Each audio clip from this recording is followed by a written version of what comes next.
একজন মানুষ যখন অজ্ঞান হয়ে যায় তখন তার চারপাশে জগৎ থেমে গেলেও তার ভেতরে জগৎ কি করে?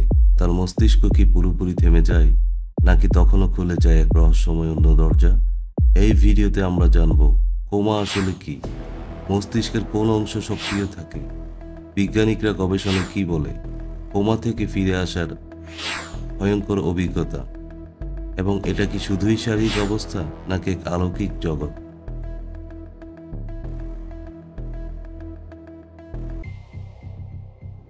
কোমা হলো এমন এক অবস্থা যেখানে একজন মানুষ সম্পূর্ণ অচেতন অবস্থায় থাকে, কিন্তু তিনি জীবিত।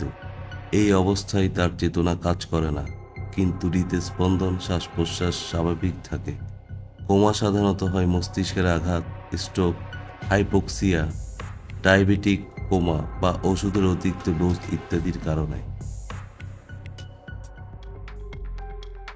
ইইজি পরীক্ষায় দেখা যায় মস্তিষ্কের কিছু অংশ তখনও সক্রিয় থাকে, তবে রোগী কোনো কিছুর প্রতি সাড়া দেয় না, এমনকি ব্যথার প্রতিক্রিয়াও নেই।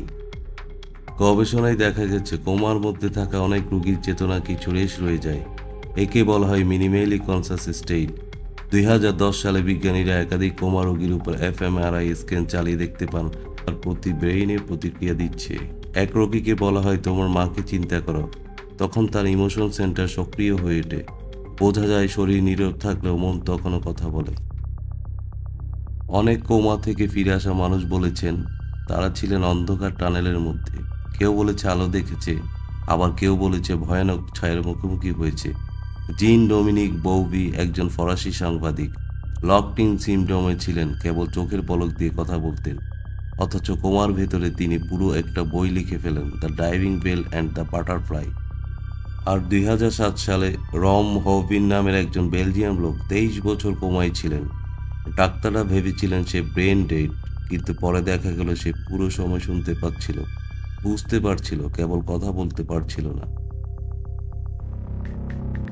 কিছু বিজ্ঞানী ও গবেষক মনে করেন চেতনাহীন অবস্থায় মানুষের মন অল্টার্ড স্টেট অফ কনসাসনেসে প্রবেশ করে, মানে মস্তিষ্ক তখন স্বাভাবিক নয়, বরং এমন এক স্তরে কাজ করে যেখানে স্বপ্ন, স্মৃতি, অতীত ও ভবিষ্যৎ অনুভব মিশে যায়। অনেকে আবার কোমা অবস্থায় out of the body experience, দেহের বাইরে ভেসে থাকার অভিজ্ঞতা পান। একজন কোমা রোগী বলেন, আমি উপরে ভাসছিলাম, আমি ডাক্তারদের কথাবার্তা শুনছিলাম, কিন্তু নড়তে পারছিলাম না। এমনকি কিছু গবেষক মনে করেন এই সময়ের ভেতর দিয়ে মানুষ নিউরো ডাইমেনশন বা কোয়ান্টাম কনসাসনেসের স্তরে প্রবেশ করে, যেটা এখনও বিজ্ঞানীদের জন্য পুরোপুরি ধরা যায়নি। 1984 সালে এক মেয়ে 6 বছর কোমায় থাকার পর হঠাৎ জেগে উঠে বলেন, আমার মা কোথায়? অবাক ব্যাপার হলো সে সময় মা ঠিক পাশেই বসেছিলেন। অন্যদিকে জার্মানির এক যুবক কোমা থেকে উঠে জার্মান ভাষা ভুলে ইংরেজি বলতে শুরু করে। সে জীবনে কখনো ইংরেজি শেখেইনি। আধুনিক নিউরোসায়েন্স বলছে আমাদের চেতনা শুধু মস্তিষ্কের কাজ নয়, হয়তো তা আরও বড় কিছু, যা শরীরের সীমার বাইরে কাজ করে। কোমা এই অজানা সীমার এক অংশ, যেটা মৃত্যুর দরজার আগে এক গ্রে জোন। কেউ ফিরে আসে, কেউ হারিয়ে যায়। এই ভিডিওতে আপনি শুনলেন এমন কিছু সত্য যা বিজ্ঞানের আলোতে অনেক অস্পষ্ট। কোমা নীরব, অন্ধকার, অথচ চেতনার পূর্ণ এক ভিন্ন জগৎ। হয়তো এই জগৎ একদিন মানুষ বুঝতে পারবে, হয়তো পারবে না, কিন্তু যাত্রাটা হবে চির রহস্যে ঘেরা।